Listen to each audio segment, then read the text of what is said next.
Hello students and welcome back to my channel Sync Creation Education. In today's video we are going to start our chemistry syllabus with chapter number 2 structure of atom. Guys आप में से कई बच्चे ऐसे होंगे जो ये सोच रहे होंगे कि मैम ने फर्स्ट चैप्टर क्यों नहीं पढ़ाया। बेसिकली फर्स्ट चैप्टर में ऐसा कुछ भी नहीं है जो पढ़ाया जा सके, बहुत ही बेसिक चीज़ें हैं जो आप 9th और 10th क्लास में पढ़ के आए हो, सब कुछ वही है उसके अंदर। और मैं ये गारंटी दे सकती हूँ कि फर्स्ट चैप्टर में से आपके नीट एग्ज़ाम में या एम्स और जिपमर के एग्ज़ाम में कुछ भी नहीं पूछा जाएगा। ओके, सो इसलिए हमने फर्स्ट चैप्टर को स्किप किया बिकॉज टाइम वेस्ट करना होगा अगर हम फर्स्ट चैप्टर को पढ़ते हैं। तो सारी वही बेसिक चीज़ें हैं जो आपने 9th और 10th में पढ़ी थी। तो अगर आप चाहते हो कि आपको बेसिक चीज़ें वापस से रिवाइज कराई जाएं तो आप लोग प्लीज़ उस चैप्टर को एक बार देख लीजिए, उसके बाद सेकंड चैप्टर शुरू करिएगा। तो आज हमारा ये पार्ट 1 होने वाला है, chapter number 2 structure of atom का, जिसके अंदर हम पूरी एनसीईआरटी लाइन बाय लाइन आपको समझाने वाले हैं। तो प्लीज़ चैनल को अभी के अभी सब्सक्राइब कर लें, बेल आइकन को दबा के रखें ताकि आगे आने वाले पार्ट्स की वीडियोज़ की नोटिफिकेशन आपको सबसे पहले मिले। अगर वीडियो पसंद आती है तो लाइक और शेयर करना ना भूलें। तो चलिए यहाँ पर हम शुरू करते हैं हमारे आज के चैप्टर को।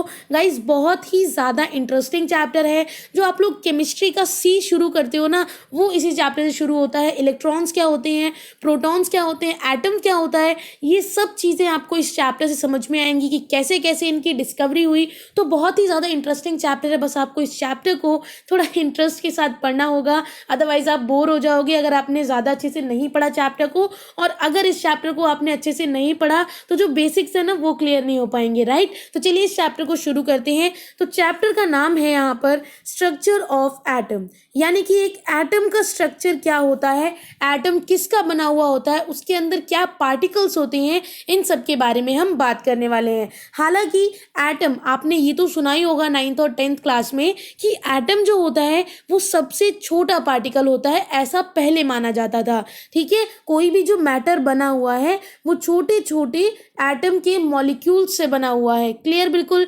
राइट है, बिल्कुल यस। लेकिन ये चीज़ काफ़ी हद तक सही मानी गई बहुत टाइम तक, लेकिन एक एटम के अंदर भी बहुत छोटे छोटे पार्टिकल्स होते हैं, ये चीज़ काफ़ी टाइम के बाद पता चली, काफ़ी सारे एक्सपेरिमेंट्स को करने के बाद। ओके, तो इस चीज़ को हम आगे जानते हैं इस चैप्टर में, तो बहुत ही इंटरेस्टिंग है, ध्यान से पढ़ते रहिएगा।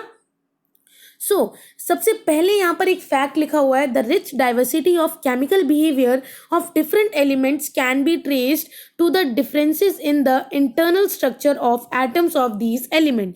जनरली क्या है, यहाँ पर ये बताया गया है कि जितने भी अलग अलग एलिमेंट्स होते हैं उनके अलग अलग केमिकल बिहेवियर इसलिए होते हैं बिकॉज उनका जो अंदर का स्ट्रक्चर है, उनका जो इंटरनल स्ट्रक्चर है उसमें काफ़ी ज़्यादा चेंजेस होते हैं। एक एलिमेंट दूसरे एलिमेंट की तरह नहीं होता है, उसका इंटरनल स्ट्रक्चर काफ़ी हद तक डिफरेंट होता है, इसीलिए उनके केमिकल बिहेवियर भी डिफरेंट होते हैं। क्लियर, बिल्कुल। सो यहाँ पर कुछ ऑब्जेक्टिव्स हैं जो आप लोग प्लीज़ पढ़ लीजिए कि इस चैप्टर के अंदर हम क्या क्या पढ़ने वाले हैं।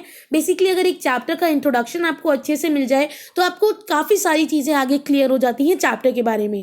Clear, so after studying this unit you will be able to, देखो जैसे ही आप इस चैप्टर को कंप्लीट करोगे आपको काफ़ी सारी चीज़ें पता चलेंगी। उनमें से जो चीज़ें हैं वो यहाँ पर बताते हैं। सबसे पहले आपको पता चलेगा the discovery of electron, proton, neutron. ठीक है, उनके कैरेक्टरिस्टिक और उनकी डिस्कवरी कैसे हुई, कैसे पता चला कि एक एटम के अंदर इलेक्ट्रॉन भी होता है, यानी कि एटम से भी छोटी कोई यूनिट होती है, प्रोटॉन भी होता है, न्यूट्रॉन भी होता है। ठीक है, उसके बाद जो थॉमसन, रुदरफोर्ड और बोर का एटॉमिक मॉडल है इसके बारे में हम पढ़ेंगे। देखो थॉमसन का जो मॉडल है वो गलत साबित हुआ, तो उसके बाद रुदरफोर्ड का आया, देन वो गलत साबित हुआ, देन बोर का मॉडल आया, फिर वो गलत साबित हुआ। तो इस तरीके से ना आपको ये सारी गलतियाँ ये लोग पढ़ाते हैं एक साथ, एक ही नहीं पढ़ाते हैं, लेकिन ये गलतियाँ जब तक आप नहीं पढ़ोगे तब तक आप सीखोगे नहीं। क्लियर मेरी बात। चलिए उसके बाद understand the important features of the quantum mechanical model of atom. आपको बहुत ही इंपॉर्टेंट फीचर्स पता चलेंगे about quantum mechanical model of atom. Guys ये सारे फीचर्स मैं अभी पढ़ के बता सकती हूँ, लेकिन आपको नहीं समझ में आएगा जब तक आपको ये ना पता चले कि एक एटम क्या होता है। हम बिल्कुल जीरो से शुरुआत कर रहे हैं। एक एटम क्या होता है, एक इलेक्ट्रॉन क्या होता है, न्यूट्रॉन, प्रोटॉन क्या होता है। ठीक है, तो चलिए शुरू करते हैं। The existence of atoms has been proposed since the time the early Indian and Greek philosophers। देखिए पहले के जो इंडियन और ग्रीक फिलोसोफर्स थे उन्होंने ये तो बता दिया था कि एटम होता है, एटम नाम का एक मटेरियल, एटम नाम का एक आप कह सकते हो कण जो है वो प्रेजेंट है। ठीक है, ये तो हमें पहले ही पता चल गया था। Who were of the view that atoms are the fundamental building of blocks of matter.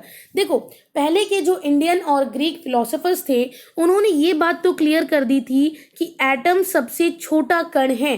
किसी भी बिल्डिंग को जब आप बनाते हो तो उस बिल्डिंग को बनाने के लिए एक एक ईंट लगती है, ठीक है, और वो एक एक छोटी छोटी ईंट से क्या बनती है, पूरी की पूरी बिल्डिंग बनती है। क्लियर? तो वो जो एक एक ईंट है वो क्या है? It is atom.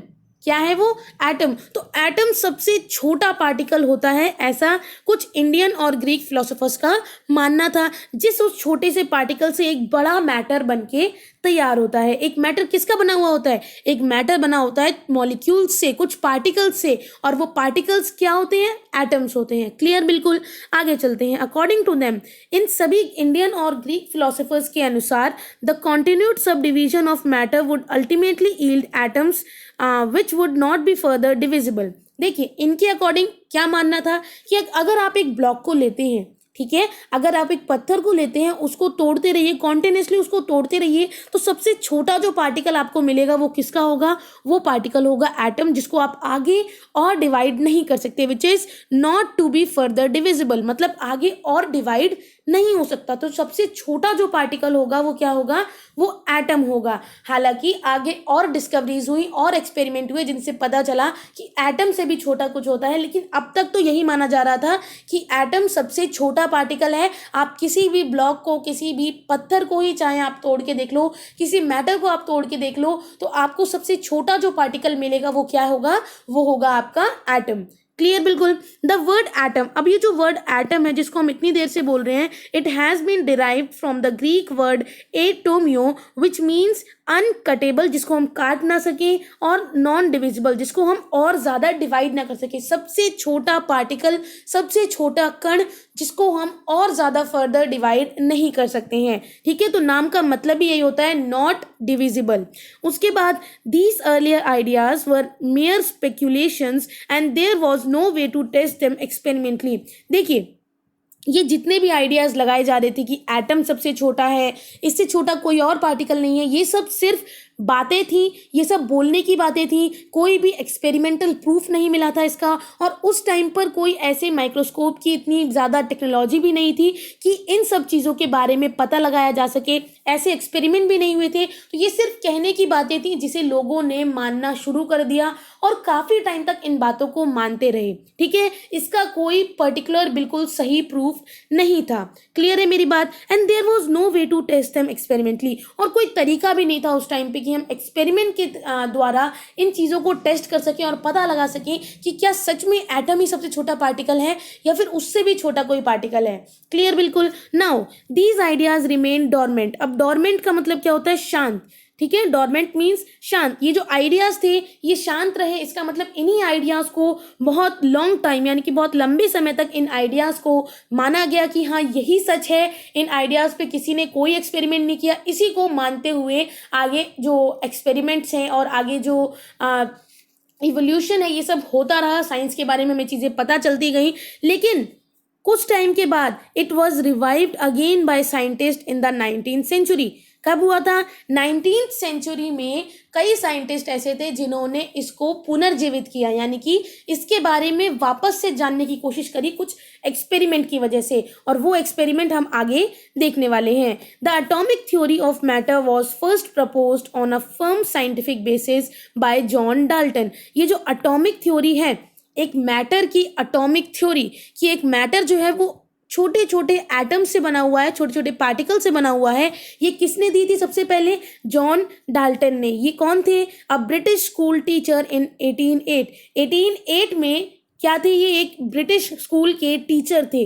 इन्होंने अपनी थ्योरी को कहा था डाल्टन्स एटॉमिक थ्योरी। इनकी थ्योरी को क्या कहा जाता है? Dalton's atomic theory regarded the atom as the ultimate particle of matter. इन्होंने क्या कहा था? इन्होंने ये बताया था कि एटम जो है वही सबसे छोटा अल्टीमेट पार्टिकल है। किसका? बिल्कुल सही, मैटर का, यानी कि मैटर की सबसे छोटा जो पार्टिकल होता है जिससे एक मैटर ब्लॉक बन के तैयार होता है वो होता है atom. Dalton's atomic theory was able, अब देखिए डाल्टन की जो एटॉमिक थ्योरी थी वो क्या एक्सप्लेन कर पाई थी और क्या नहीं एक्सप्लेन कर पाई थी, इसके बारे में हम बात करते हैं, ठीक है। क्योंकि ये भी ज़रूरी है कि आपको पता चले कि ऐसी क्या चीज़ें थी जो एक थ्योरी नहीं एक्सप्लेन कर पाई और उसको एक्सप्लेन करने के लिए दूसरी थ्योरी बनाई गई, दूसरा एक्सपेरिमेंट किया गया। क्लियर बिल्कुल।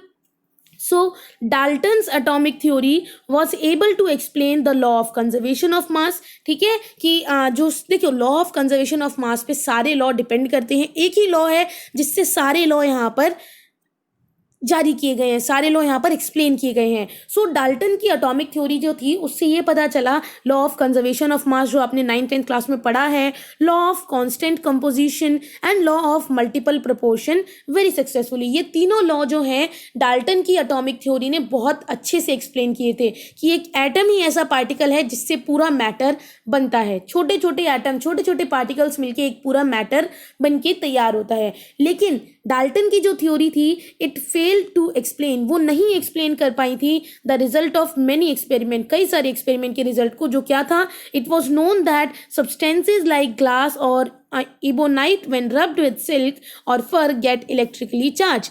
ये चीज़ को डाल्टन की जो थ्योरी है वो नहीं एक्सप्लेन कर पाई थी कि जब भी हम एक ग्लास को रब करते हैं सिल्क के साथ या फिर किसी फर के साथ उसको रब करते हैं तो वहाँ से क्यों एक इलेक्ट्रिसिटी निकलती है, इलेक्ट्रिकली क्यों चार्ज हो जाता है वो। जब भी हम एक सिल्क को किसके साथ रब करेंगे, ग्लास के साथ रब करेंगे, तो क्यों वहाँ पर इलेक्ट्रिक चार्ज डेवलप होता है, ये चीज़ नहीं एक्सप्लेन कर पाए कौन, डाल्टन। तो उसके बाद in this unit we start with the experimental observation made by scientists toward the end of 19th and the beginning of 20th century। इस यूनिट के अंदर, इस चैप्टर के अंदर हम जानेंगे कि क्या क्या एक्सपेरिमेंट किए गए साइंटिस्ट के द्वारा जिससे कि हमें पता चला कि भाई एटम का स्ट्रक्चर होता क्या है, एटम किसका बना हुआ होता है।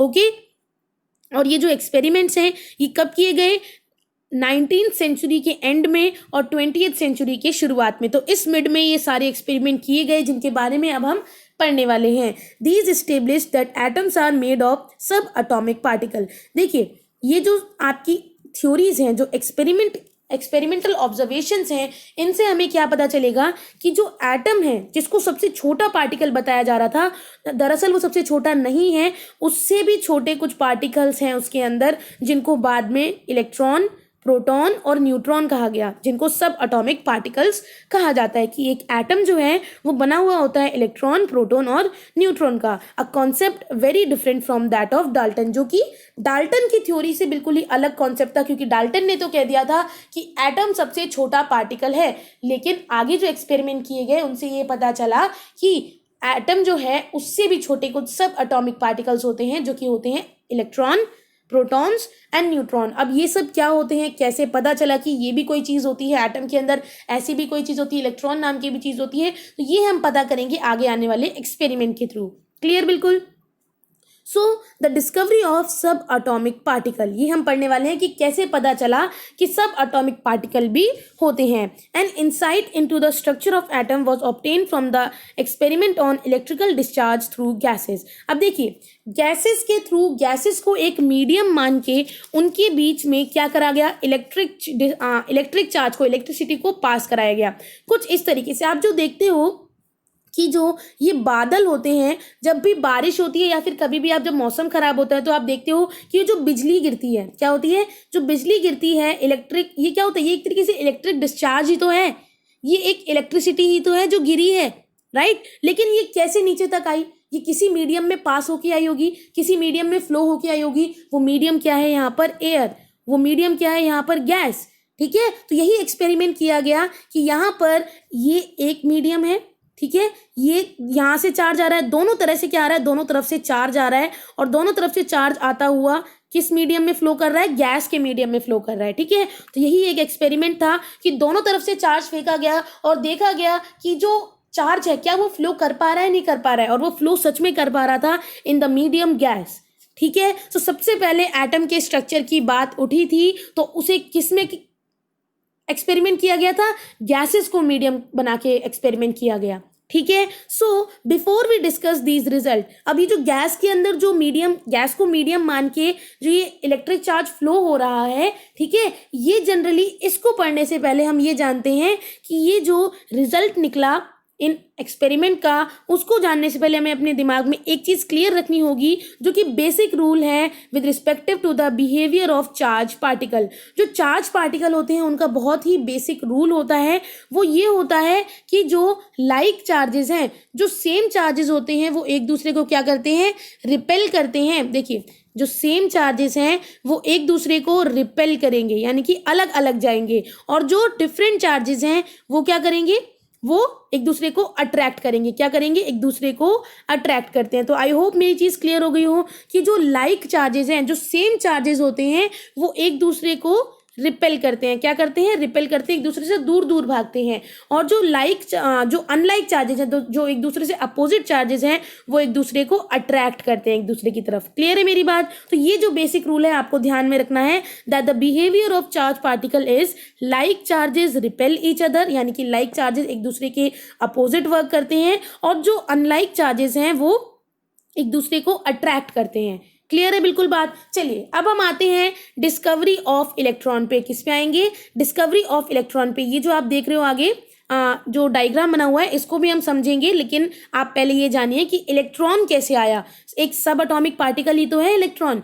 सब एटॉमिक पार्टिकल कौन से हैं, इलेक्ट्रॉन, प्रोटॉन और न्यूट्रॉन। क्लियर है मेरी बात? ओके। उसके बाद इन 1830, ठीक है, 1830 में Michael Faraday showed that if electricity is pass through a solution of an electrolyte. उन्होंने, फैराडे जो थे, उन्होंने एक एक्सपेरिमेंट किया। उस एक्सपेरिमेंट में उन्होंने ये बताया कि अगर एक इलेक्ट्रिसिटी को पास कराया जाए, कैसे सॉल्यूशन में, इलेक्ट्रोलाइट सॉल्यूशन में। अब आप पूछोगे मैम ये इलेक्ट्रोलाइट सॉल्यूशन क्या होता है? देखो, ये एक ऐसा सॉल्यूशन होता है जो इलेक्ट्रिसिटी को अपने अंदर से कंडक्ट कराने दे, यानी कि जिस सॉल्यूशन के पास इलेक्ट्रिकल कंडक्टिविटी हो।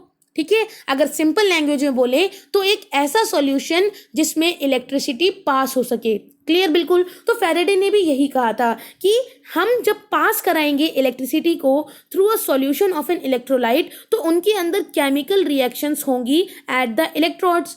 ठीक है, अगर ऐसे सॉल्यूशंस में से हम इलेक्ट्रिसिटी को पास करा रहे हैं तो केमिकल रिएक्शन इलेक्ट्रोड में होगी ही होगी। क्लियर बिल्कुल? विच resulted in the liberation and deposition of matter, जिससे क्या होगा कि एक तरीके से मैटर हो सकता है। अब देखो, बहुत क्लियर सी चीज़ है जो आपको मैं यहाँ समझाने वाली हूँ, ध्यान रखना। ये है आपका सॉल्यूशन। जो कैसा सॉल्यूशन है यहाँ पर, ये है इलेक्ट्रोलाइट सॉल्यूशन। ठीक है, उसके बाद आपने यहाँ पर ये एनोड पॉइंट हो गया, ये कैसा पॉइंट हो गया, एनोड पॉइंट हो गया, और ये आपका कैथोड पॉइंट हो गया। ठीक है, ये कैथोड पॉइंट हो गया। कैथोड मतलब नेगेटिव, एनोड मतलब पॉजिटिव। क्लियर है मेरी बात? सो जनरली अब यहाँ पर क्या होगा, यहाँ से अटैच होगा आपका चार्ज, जो क्योंकि आप चार्ज फ्लो करा रहे हो, राइट, तो यहाँ से आपका चार्ज होगा। क्लियर बिल्कुल? यहाँ पे आप जाके ऐड कर दो इसे। ठीक है, तो यहाँ पे जब आप प्लस और माइनस को, यहाँ पे आपने क्या किया, ऐड किया, यहाँ पर प्लस होगा। ठीक है, ओके। तो यहाँ पर जब आपने इसको जनरली अटैच किया, ठीक है, आपने अटैच कर दिया, इलेक्ट्रिक चार्ज को फ्लो करा दिया, तो क्या होगा, यहाँ पर या तो सॉल्यूशन के अंदर कुछ एलिमेंट्स होंगे, ठीक है, कुछ पॉजिटिव और कुछ नेगेटिव। तो यहाँ पे क्या है, क्लोरीन नेगेटिव का है, तो हो सकता है कि वो एनोड से जाके कैथोड पे जाए। ठीक है, या फिर वो क्या होगा, वो इस इलेक्ट्रोलाइट सॉल्यूशन में एक नेगेटिव होगा और वो जाकर कहाँ ऐड हो जाएगा, एनोड पे जाके ऐड हो जाएगा। तो यहाँ से क्या हो रहा है, एक चीज क्लियर हो जाती है यहाँ पे कि इस डायग्राम से एक चीज क्लियर होगी कि आपके जो एलिमेंट्स होते हैं वो या तो एनोड से कैथोड की तरफ मूव करते हैं, या फिर कैथोड से एनोड की तरफ मूव करते हैं, या फिर इलेक्ट्रोलाइट सॉल्यूशन से कैथोड में जाएंगे या फिर एनोड में जाएंगे। क्लियर है? तो इससे ये तो समझ में आता है कि या तो वो डिपॉजिट हो रहे हैं, ठीक है, या तो जो आपके एलिमेंट्स हैं इसमें या तो डिकम्पोजिशन हो रहा है या फिर कॉम्बिनेशन हो रहा है। ठीक है, या तो लाइक एक साथ आके ऐड हो जा रहे हैं, या फिर डिकम्पोजिशन हो रहा है कि एनोड के कैथोड पे जा रहे हैं, कैथोड के एनोड पे जा रहे हैं। क्लियर है बिल्कुल बात? तो इससे ये तो समझ में आ गया that there is liberation and deposition of matter at the electrodes. Now he formulated certain laws which you will study in class 12. इन्होंने, फैराडे ने कुछ laws भी दिए थे जो आप क्लास 12th के चैप्टर्स में पढ़ने वाले हो, यहाँ पर उनकी ज़रूरत नहीं है। These result suggested that particulate nature of electricity. अब देखिए, जो हमने यहाँ पर डायग्राम बनाया था, ये हमारा एनोड पॉइंट था, ये हमारा कैथोड पॉइंट था, यहाँ से हमने इलेक्ट्रिसिटी को पास कराया था, ठीक है, चार्ज पास कराया था। तो इससे हमें एक चीज़ पता चली कि इसमें कुछ पार्टिकल्स थे जो मूव कर रहे थे। या तो वो पार्टिकल कैथोड से एनोड की तरफ मूव करेंगे या एनोड से कैथोड की तरफ मूव करेंगे। तो हमें इलेक्ट्रिसिटी का पार्टिकुलेट नेचर यहाँ पे पता चला, ठीक है। देखो, आपने इलेक्ट्रिसिटी को पास कराया और उसकी वजह से जो मैटर, ठीक है, जो मैटर था उसके अंदर जो एटम से मिलके बना हुआ जो मैटर है, ठीक है, आपने इलेक्ट्रिसिटी को पास कराया और उसकी वजह से वो मैटर जो एटम से मिलके बना हुआ है उसमें कुछ चेंज आया होगा। क्लियर, ठीक है। तो किसी में से भी अगर एनोड से कैथोड की तरफ मूव कर रहा है, कैथोड से एनोड की तरफ मूव कर रहा है, तो किसी से जाके जब वो जुड़ रहा है या मिल रहा है तो उससे हमें ये पता चलता है कि इलेक्ट्रिसिटी जो है वो एक पार्टिकुलेट नेचर है। क्यों? बिकॉज एक पार्टिकल वाली सेम साइज वाली चीज है तो सेम साइज वाली चीज से जाके जुड़ेगी। एक पार्टिकल ही तो जाके पार्टिकल से जुड़ेगा, एक मैटर तो जाके पार्टिकल से नहीं जुड़ जाएगा ना। एक पार्टिकल ये है, एक पार्टिकल ये, यही तो आपस में जुड़ेंगे। क्या कभी ऐसा होगा कि इतना बड़ा मैटर है और ये छोटा सा पार्टिकल ऐसे जाके जुड़ जाए? नहीं। क्लियर है मेरी बात? बिल्कुल। तो इससे हमें पता चला कि जो हमारी इलेक्ट्रिसिटी होती है उसका नेचर पार्टिकुलेट होता है। क्लियर? बिल्कुल। इन मिड 1850s में मैनी साइंटिस्ट, मेनली फेरेडे, ठीक है, काफ़ी सारे साइंटिस्ट, लेकिन मेनली अगर हम फेरेडे की बात करें तो उन्होंने शुरुआत की। ही begin study electrical discharge in particularly partially evacuated tube. अब आप पूछोगे मैम ये इवैक्यूएटेड ट्यूब क्या होते हैं? एक ऐसे खाली ट्यूब होते हैं जिनमें सिर्फ गैस होती है। गैस के होने का भी एक अलग टेम्परेचर होता है, अलग वोल्टेज होता है, लेकिन सिर्फ गैस होती है और कुछ भी इन ट्यूब्स के अंदर नहीं होता है। तो ऐसे ट्यूब्स को बोलते हैं इवैक्यूएटेड ट्यूब, ठीक है, जिनको हम आगे अगर आप बोलो उनका पर्टिकुलर नाम बोलो तो इनका नाम होता है cathode ray discharge tube. It is depicted in figure 2.1। आप देखिए इसके अंदर इस पूरे डायग्राम को दिखाया गया है, ठीक है। अब हम पढ़ते जाएंगे और डायग्राम से समझते जाएंगे। So it is depicted in figure 2.1। A cathode ray tube is made of glass containing 2 pieces of metal, ठीक है। देखिए ये एक ट्यूब है आपका, ये ट्यूब है या नहीं है? यहाँ पर 2 प्लेट्स है मेटल की, एक कैथोड है एक एनोड है। क्लियर है बिल्कुल बात? ठीक है। उसके बाद इनको हमने क्या बोला? इलेक्ट्रोड्स। तो आपके ये जो कैथोड है और ये जो एनोड है, इन दोनों को हम क्या बोलते हैं? इलेक्ट्रोड्स बोलते हैं। सो एक साइड पे कैथोड पॉइंट है, एक साइड पे एनोड पॉइंट है। उसके बाद the electrical discharge through the gases could B observe. अब अगर हम गैसेस को मीडियम मान के उसके अंदर इलेक्ट्रिक चार्ज को ऑब्जर्व करना चाहते हैं तो उसके लिए भी बहुत ज़्यादा इंपॉर्टेंट कंडीशन है, जो ये है कि गैसेस का जो प्रेशर है वो प्रेशर लो होना चाहिए, ठीक है। और उस प्रेशर को हम लो कैसे करेंगे? इस वैक्यूम पंप की वजह से यहाँ से हम प्रेशर को लो कर सकते हैं। ओके, जैसे हम गैस निकालते जाएंगे ट्यूब में से तो प्रेशर गैस का कम होता जाएगा। और वोल्टेज हाई प्रोवाइड करके, जब हम हाई वोल्टेज देंगे और गैस का प्रेशर लो कर देंगे तो क्या होगा? तो यहाँ पर जनरली हमें इलेक्ट्रिसिटी डिस्चार्ज देखने को मिलेगा, ठीक है। नाउ देखो यहाँ पर यही लिखा हुआ है, it can be observe only at very low pressure and at very high voltage. The pressure of different gases could be adjusted by evacuation of the glass tube, ठीक है। अगर हमें प्रेशर यहाँ पर गैसेस का चेंज करना है तो ग्लास ट्यूब के अंदर जो आपका वैक्यूम ट्यूब बना हुआ है ना, आपको उसके बेसिस पे करना होगा प्रेशर को कम, जो मैं ऑलरेडी आपको बता चुकी हूँ, ठीक है। उसके बाद when sufficiently high voltage is applied across the electrode, जो आपके एनोड है कैथोड है, ये दोनों क्या है? इलेक्ट्रोड्स हैं। तो इनके पास जब एक हाई वोल्टेज इनको सप्लाई किया गया, एक जैसे ही इनका लो प्रेशर किया गया गैस का और हाई वोल्टेज कर दिया गया इलेक्ट्रिसिटी का, तो आपको क्या देखने को मिलेगा? There will be it will start flowing through a stream of particle moving in the tube from a negative electrode cathode to the positive electrode anode, ठीक है। जैसे ही हमने हाई वोल्टेज किया और गैस का प्रेशर कम किया तो एक करंट फ्लो होना शुरू हुआ, ठीक है। एक लहर जैसी, स्ट्रीम का मतलब क्या होता है? स्ट्रीम का मतलब होता है एक लहर जैसी शुरू हो गई, बहनी, फ्लो होनी शुरू हो गई, ठीक है, पार्टिकल्स की, जो कि ट्यूब के अंदर ही मूव कर रहा था from negative to positive, negative से पॉजिटिव की तरफ। अब आप मुझसे पूछोगे कि मैम ये जो कैथोड से एनोड की तरफ मूव हो रहे हैं, ये कैसे पता चला कि हाँ ये नेगेटिव से पॉजिटिव की तरफ ये चार्ज मूव हो रहा है, इलेक्ट्रिसिटी पास हो रही है। साइंटिस्ट ने सोचा कि गैस मीडियम जो है जिसमें इलेक्ट्रिसिटी पास हो रही है, लेकिन ये जो मीडियम है गैस का, ये तो मीडियम है, इलेक्ट्रिसिटी पास तो इसमें हो रही है, लेकिन पास क्या हो रहा है, हम ये तो नहीं बोल सकते ना कि इलेक्ट्रिसिटी पास हो रही है। हमें बताना पड़ेगा कि इसमें कुछ तो पास हो रहा है, कुछ तो चीज़ है जो नेगेटिव से पॉजिटिव की तरफ पास हो रही है, लेकिन वो कुछ क्या है हमें अभी ये भी पता करना था। क्लियर है बिल्कुल?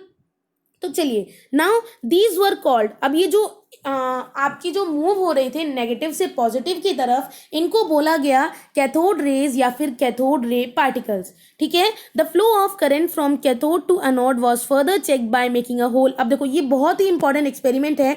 सबसे पहले आप ये जानिए कि इन्होंने क्या किया, एक ट्यूब को लिया, उस ट्यूब के अंदर आप ये देखिए एक इवैक्यूएटेड पंप यहाँ पर लगाया हुआ, इवैक्यूएटेड ट्यूब था जो बिल्कुल खाली था, उसके अंदर सिर्फ गैस थी। गैस के प्रेशर को वैक्यूम पंप की वजह से कम किया गया और हाई वोल्टेज जैसे ही प्रोवाइड किया गया तो जो दो इलेक्ट्रोड लगे हुए थे, एक कैथोड था और एक एनोड था, इनके बीच में इलेक्ट्रिसिटी यानी कि इलेक्ट्रिकल चार्ज फ्लो होना शुरू हुआ।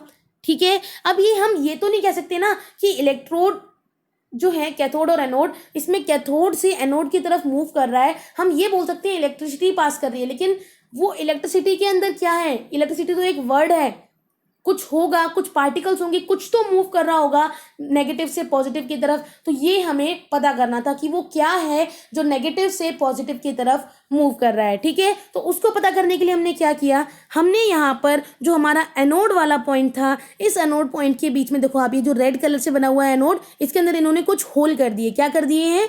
होल कर दिए हैं। और इस होल को करने के बाद ये जो लास्ट में जो बना हुआ है ना, ये आपको येलो येलो कुछ नजर आ रहा होगा, ये क्या है, यहाँ पर फॉस्फोरेसेंट मटेरियल, फॉस्फोरेसेंट मटेरियल यहाँ पर यूज किया गया। अब आप पूछोगे मैम ये कौन सा मटेरियल होता है? यह एक ऐसा मटेरियल होता है जो जब इसमें लाइट पड़ती है, आप जैसे यहाँ से आपने गैसेस को मीडियम मान के आपने यहाँ से हाई वोल्टेज किया, गैस का प्रेशर कम किया और इलेक्ट्रिसिटी को यहाँ पर पास कराया। जैसे ही आपने पास कराया चार्ज फ्लो होगा, तो चार्ज क्या होगा, यहाँ से जाएगा और ये जो होल किया हुआ है, इस होल से पास होता हुआ यहाँ जो आपने फॉस्फोरेसेंट मटेरियल लगाया हुआ है इस पर जाके टकराएगा। जैसे ही इस पर जाके टकराएगा तो ये जो फॉस्फोरेसेंट मटेरियल लगा हुआ है, ये लाइट को क्या करेगा, चार्ज को अब्जॉर्ब कर लेगा, लाइट को अब्जॉर्ब कर लेगा। और क्या होगा, जैसे ही लाइट ऑफ होगी, जैसे ही आप चार्ज यहाँ पर फ्लो करना बंद कर दोगे, तब ये जो आपका फॉस्फोरेसेंट मटेरियल है ये ग्लो होगा। ठीक है, एनसीईआरटी में डायरेक्ट बताया हुआ है कि इन्होंने एनोड के बीच में होल कर दिया और फिर वहां से लाइट को पास कराया और फिर फॉस्फोरेसेंट ग्लो करने लगा, जबकि ऐसा नहीं था। ये थोड़ी ना पता था कि भाई, कई बच्चे कंफ्यूज होंगे यहाँ पर कि मैम इन्होंने पहले एनोड को ही क्यों किया। नहीं, पहले उन्होंने इस साइड पे भी करके देखा था। ठीक है, कैथोड साइड पे भी उन्होंने सेम मटेरियल को लगाया और उन्होंने चार्ज को फ्लो करवाया, तो यहाँ पर कोई ग्लो नहीं किया, फॉस्फोरेसेंट मटेरियल ग्लो ही नहीं हुआ।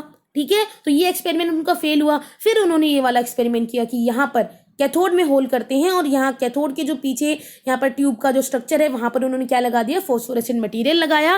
ठीक है, फ्लोरोसेंट कोटिंग भी इसको बोलते हैं। ठीक है, ये कोटिंग करी इन्होंने और फिर क्या किया, इस कोटिंग को करने के बाद इलेक्ट्रिसिटी पास कराई। तो जैसे ही इलेक्ट्रिसिटी एनोड में से पास हुई, पॉजिटिव चार्ज में से पास हुई, तो यहाँ पर ग्लो करने लगा, जो फ्लोरोसेंट मटेरियल था वो ग्लो करने लगा। तो इससे हमें ये पता चल गया कि जो इलेक्ट्रिसिटी है, जो चार्ज है, वो नेगेटिव से पॉजिटिव की तरफ मूव करता है। क्लियर है मेरी बात? कैसे पता चला नेगेटिव से पॉजिटिव की तरफ? उन्होंने पहले यहाँ पर भी सेम एक्सपेरिमेंट किया था, लेकिन यहाँ पर सक्सेसफुल नहीं हुआ था। फिर उन्होंने अपोजिट साइड में किया तो यहाँ पर ग्लो कर गया। ठीक है, जो फ्लोरोसेंट मटेरियल था वो ग्लो कर गया। इससे ये पता चलता है कि जो चार्ज है वो नेगेटिव से पॉजिटिव की तरफ मूव करता है। तो वही यहाँ पर लिखा हुआ है, आप देख सकते हैं that the flow of current from cathode to anode was further check by. देखो कि फ्लो जो है करंट का, वो कैथोड यानी कि नेगेटिव से एनोड यानी कि पॉजिटिव की तरफ मूव कर रहा है। ये आगे एक और बार चेक किया गया, कैसे, एनोड के अंदर एक होल बनाकर, जो हमने अभी देखा कि ये जो आपका ट्यूब था, यहाँ पर आपके दोनों इलेक्ट्रोड्स लगे हुए हैं, ये कैथोड है और ये एनोड है, इसमें इन्होंने होल कर दिया और चार्ज को यहाँ से फ्लो करवाया। और यहाँ पे क्या लगा हुआ था, यहाँ पे लगा हुआ था आपका फ्लोरोसेंट मटेरियल। तो जैसे ही यहाँ से इलेक्ट्रिसिटी पास हुई तो क्या हुआ, ये फ्लोरोसेंट मटेरियल ग्लो करने लगा। ग्लो करने लगा का मतलब इसने इलेक्ट्रिसिटी को अब्जॉर्ब किया था और जैसे ही चार्ज बंद हुआ या फिर चार्ज कम हुआ तो यहाँ पर ये जो मटेरियल है वो ग्लो करने लगा और इससे पता चल गया कि जो चार्ज है वो नेगेटिव से पॉजिटिव की तरफ मूव करता है। क्लियर है मेरी बात?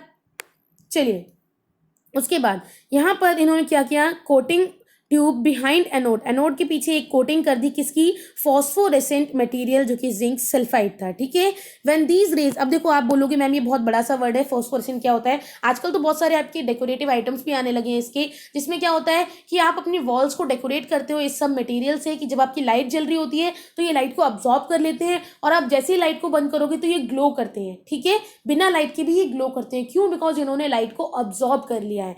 क्लियर है मेरी बात? बिल्कुल। Now here is written when these rays after passing through anode, जैसे ही वो जो एनोड के बीच में हमने होल किया था, जैसे ही यहाँ से रेज पास करेंगी it will strike the zinc sulfide coating, जो यहाँ पर हमने कोटिंग लगाई हुई है फॉस्फोरेसेंट मटेरियल की, इसको टकराएंगी, इससे टकराएंगी और a bright spot is developed on the coating, एक ग्लोइंग स्पॉट देखने को मिलेगा, एक ब्राइट स्पॉट आपको देखने को मिलेगा कोटिंग पे, यानी कि वो ग्लो करेगी कोटिंग।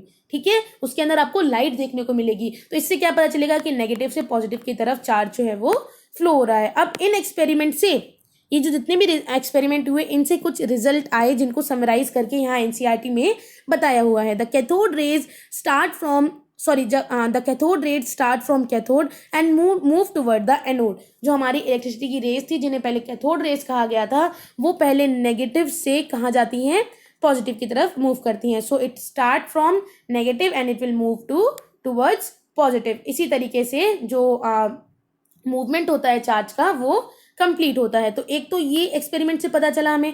दूसरा हमें पता चला these rays themselves are not visible. अगर हम इन्हें ऐसे ही देखना चाहें तो ये नहीं दिखेंगी, बट अगर हम इनके बिहेवियर को ऑब्जर्व करना चाहें तो हम कर सकते हैं with the help of certain kind, यानी कि अलग अलग मटेरियल से, जैसे कि हमने यहाँ पर यूज किया था फ्लोरोसेंट या फिर फॉस्फोरेसेंट मटेरियल। हम इनको वैसे ऑब्जर्व करना चाहें तो नहीं कर सकते हैं, लेकिन किसी मटेरियल की वजह से हम इनके बिहेवियर को ऑब्जर्व कर सकते हैं, which glow when hit by them. जो कि ये जो मटेरियल होते हैं फ्लोरोसेंट और फॉस्फोरेसेंट, ये ग्लो करते हैं जब इनको ये जो आपकी चार्ज होता है ये हिट करता है। आप जो टेलीविजन देखते हो उसके अंदर जो पिक्चर ट्यूब होती है वो भी किसकी बनी हुई है, उसके अंदर भी कैथोड रे ट्यूब आपको देखने को मिलेगा। And television picture result due to the fluorescence on the television screen. Television की स्क्रीन पे फ्लोरोसेंट मटेरियल यानी कि फ्लोरोसेंट कोटिंग की गई है, जिसपे जब चार्ज एक तरीके से हिट करता है तो वो ग्लो करता है और आप टीवी को देख पाते हो। ठीक है, उसके बाद एक और जो एक्सपेरिमेंट, देखिए काफ़ी सारे एक्सपेरिमेंट हमने यहाँ पे आपको बताए, उनका जो समरी निकल के आता है, जो रिजल्ट निकल के आता है वो हम यहाँ पर पढ़ रहे हैं। In the absence of electrical और magnetic field these rays travel in straight line. देखिए ये आपका ट्यूब है, अगर यहाँ पर मैग्नेटिक और इलेक्ट्रिकल जो आपकी फील्ड है तो ये एक तरीके से नेगेटिव से पॉजिटिव की तरफ मूव करेगा। लेकिन अगर यहाँ पर ये जो आपकी एक तरीके से आपकी इलेक्ट्रिकल जो चार्जेस हैं, ये वाली फील्ड्स, मैग्नेटिकल फील्ड और इलेक्ट्रिकल फील्ड्स अगर नहीं हैं तो ये बिल्कुल स्ट्रेट मूव करेगा। क्या करेगा? ये स्ट्रेट लाइन में ट्रैवल करेगा आपका इलेक्ट्रिक चार्ज। क्लियर है? बिल्कुल, ये स्ट्रेट लाइन में ही फ्लो करेगा। तो वही चीज़ यहाँ पे बताई गई है कि जब मैग्नेटिक और इलेक्ट्रिकल फील्ड नहीं होंगी तो जो हमारी रेज होती हैं, कैथोड रेज जो हैं, वो ट्रैवल करेंगी इन स्ट्रेट लाइन। लेकिन जब प्रेजेंट होगा क्या, इलेक्ट्रिकल और मैग्नेटिक फील्ड जब प्रेजेंट होंगी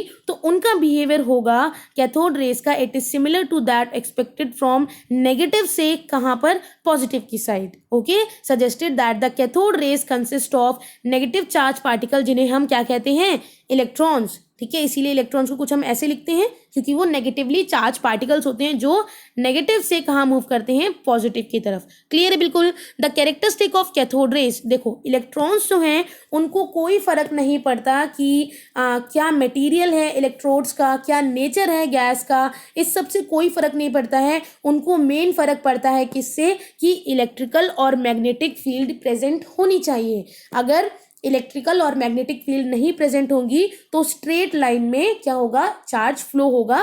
कोई भी आपको पाथवे देखने को नहीं मिलेगा कि नेगेटिव से पॉजिटिव होगा या पॉजिटिव से नेगेटिव। तो अगर मैग्नेटिक और इलेक्ट्रिकल फील्ड है तो आपका चार्ज जो है, इलेक्ट्रॉन जो है, कैथोड रेज जो है वो कहाँ से ट्रेवल होंगी, नेगेटिव से पॉजिटिव की तरफ। क्लियर बिल्कुल। तो मटेरियल से कोई फर्क नहीं पड़ता इलेक्ट्रॉन्स को, उनको मेन फर्क पड़ता है कि आपकी इलेक्ट्रिकल और मैग्नेटिक फील्ड्स हैं या नहीं।